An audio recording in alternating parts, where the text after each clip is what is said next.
This tutorial will describe the general usage of the MH-60 Romeo Lamps helicopter. It will briefly describe all stations on the MH-60 and how to successfully operate those stations in conjunction with the nav map screen. For detailed information on the MH-60 and all other components of the game, we encourage you to consult the manual. This is the navigation station. The nav screen displays the 2D geosit plot and the 3D view window.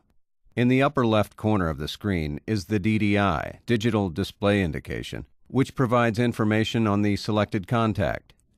Right-click menus allow the player to control many of the game's functions from this station. The toolbar at the bottom of the screen is available at every station. The features and functions of the navigation station are fully described in a separate breakout tutorial. The pilot station is where the player controls the movement of the helo. Launching off chaff and flare countermeasures is also controlled from this station. With the autopilot engaged, course changes can be made by selecting a new course on the compass, and speed-altitude changes can be made via the toolbar. Disengage the autopilot in order to fly the helo using a joystick control. Changing speed 149 knots. The ATO, Air Tactical Officer Station, is where the player can launch Sonobuoys and weapons and controls the deployment of the MAD sensor and dipping sonar.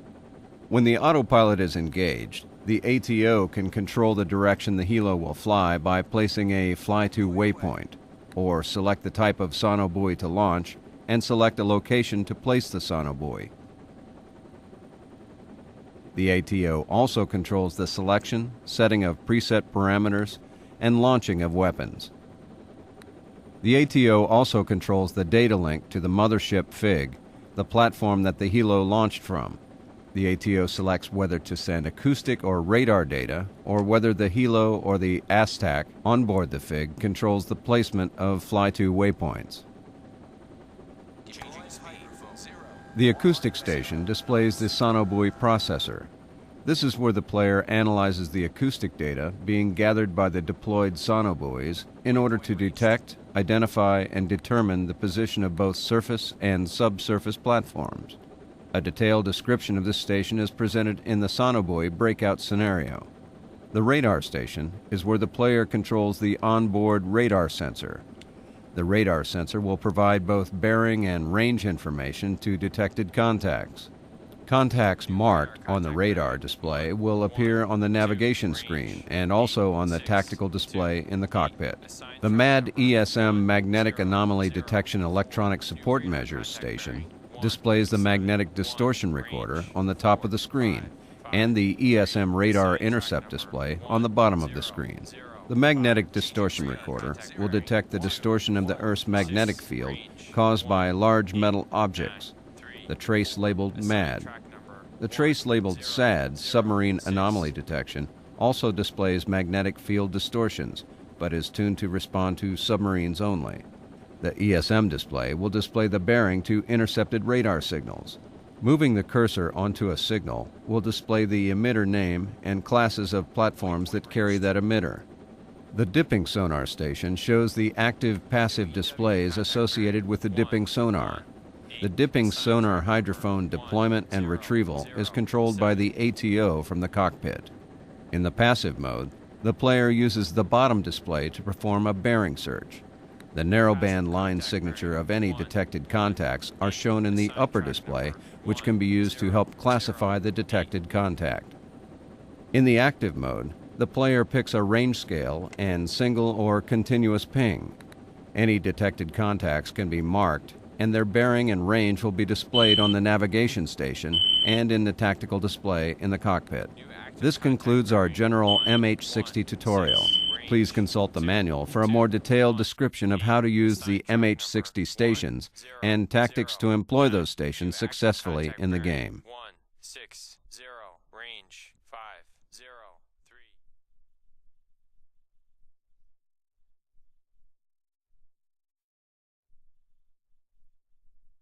This tutorial will describe the general usage of the P-3 Orion Maritime Patrol aircraft. It will briefly describe all stations on the P-3 and how to successfully operate those stations in conjunction with the nav map screen.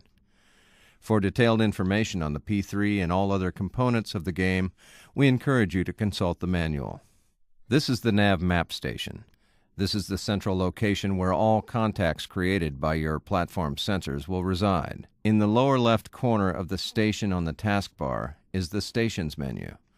We will use this to navigate to all of the P3 stations. For a detailed description of the nav map station, please consult the separate nav map tutorial. The pilot station is the primary station to control your P3. From here you may input course, altitude, and speed changes. With autopilot enabled, the P3 will follow your orders and maintain the necessary course, altitude, and speed without any additional input on your part. With the autopilot disabled, you may take control of the aircraft and fly it using any connected game controllers. The geoplot in the center provides a quick reference of own ship in relation to other contacts for navigation. From the acoustic station, the P3 deploys and processes Sonobuoy data to detect and localize surface and subsurface contacts. For information on the Sonobuoys modeled and instructions on how to process incoming data, see the separate Sonobuoy tutorial. When in the radar station, you must turn on the radar to actively radiate and begin to make detections. When detection is made, you select the contact with the cursor and click the Mark button, which will relay the contact's bearing and range to the nav map. Radar should be used with caution, because when you radiate, you are revealing your presence to enemy platforms that are equipped with EW equipment. The ESM display on the left side of the console is used for passive detection of radar emissions. The ESM is capable of not only providing the bearing to the emitting platform, but can also allow you to classify the contact.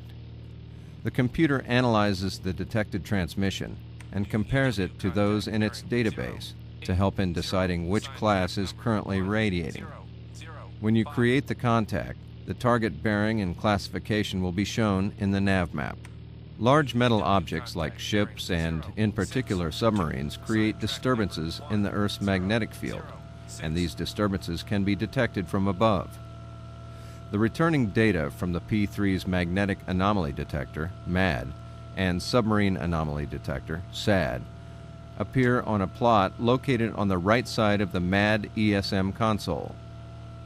The MAD sensor has an effective range of about 1,000 yards, and the SAD sensor has a more limited range of around 750 yards. A crew report will alert you when a MAD or SAD detection is made.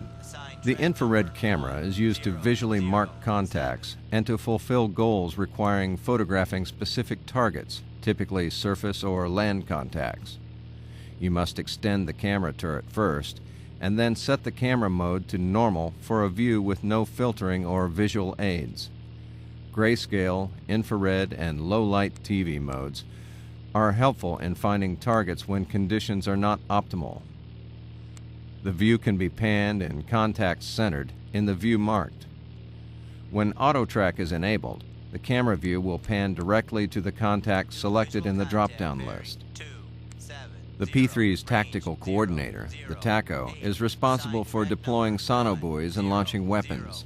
These tasks are accomplished from two separate side-by-side consoles at the TACO station, the sonobuoy console to the left and the weapons control console to the right. The geoplot and waypoint controls are available in both console views. From the geoplot, you may place fly to, buoy drop, and weapon waypoints. When entering a buoy waypoint, the screen will switch to the left side, the sonobuoy console, and will associate an external sonobuoy to the waypoint. If entering a torpedo waypoint, the screen will switch to the right side, the weapon control console, and a list of applicable weapons. The sonobuoy console can be used to drop sonobuoys at will. For the internal buoys, you select the tube you would like to load by using the white buttons on the top left corner. For the external buoys, you select the desired buoy and buoy depth in the list and drop it. To fire weapons at will, you must select the weapon that you would like to fire by using the Weapons Location selector. Once a weapon is selected, you hook the target that you would like to fire upon in the geoplot, configure the presets as you would like, and assign the contact to the weapon. When the Kill Ready is lit, you are free to fire.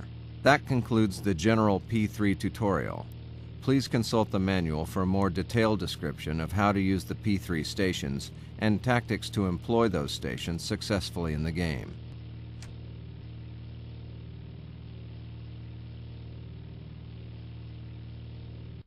Weapon away.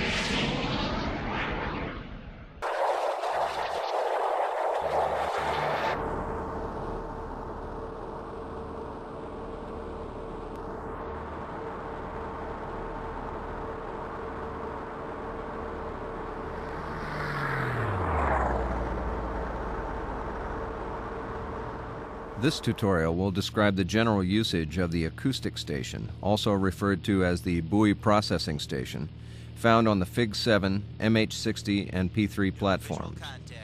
The respective screens for each are generally alike in their operation, with the exception of a few minor differences on each platform.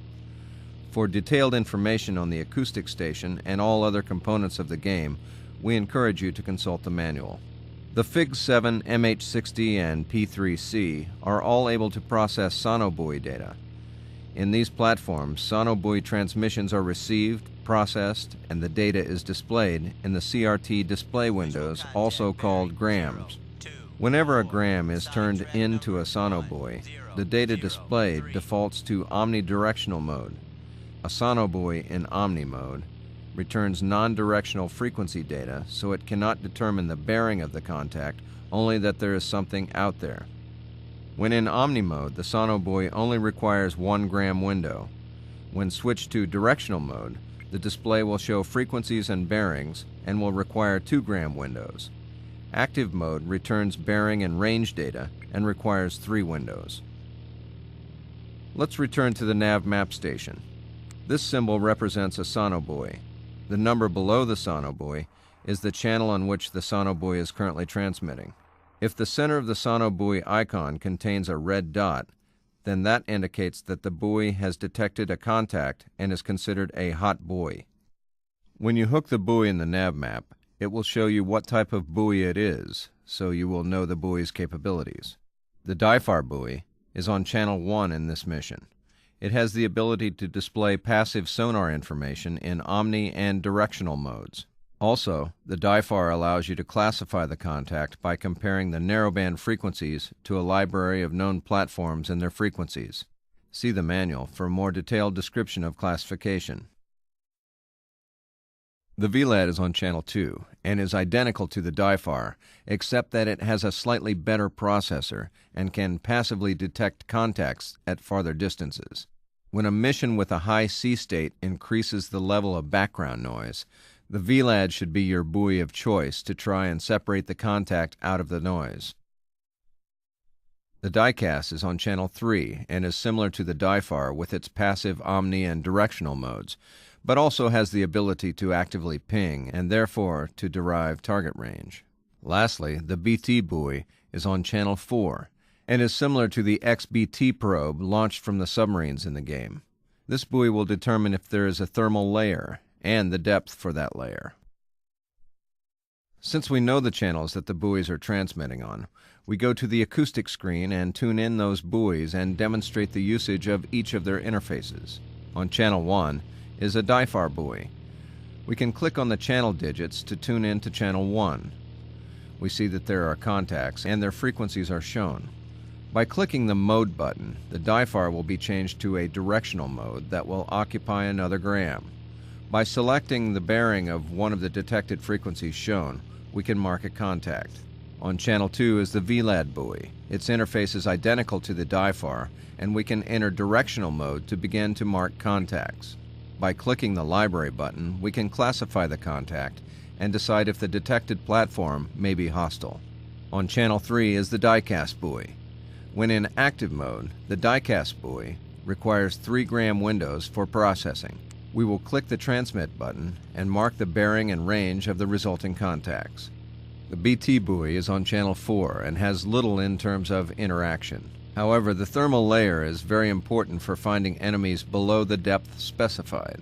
Take note of the thermal layer and then tune the gram to process another buoy. At any time, we can also scuttle the buoy by clicking the scuttle button. Be careful though, once a buoy is scuttled, you will no longer be able to tune it in. New passive contact bearing 2. That completes our tutorial of the acoustic station and general sonobuoy usage. Consult the manual for additional details on each of the acoustic stations on the FFG, P3, and MH-60 and tactics to utilize those stations successfully in the game.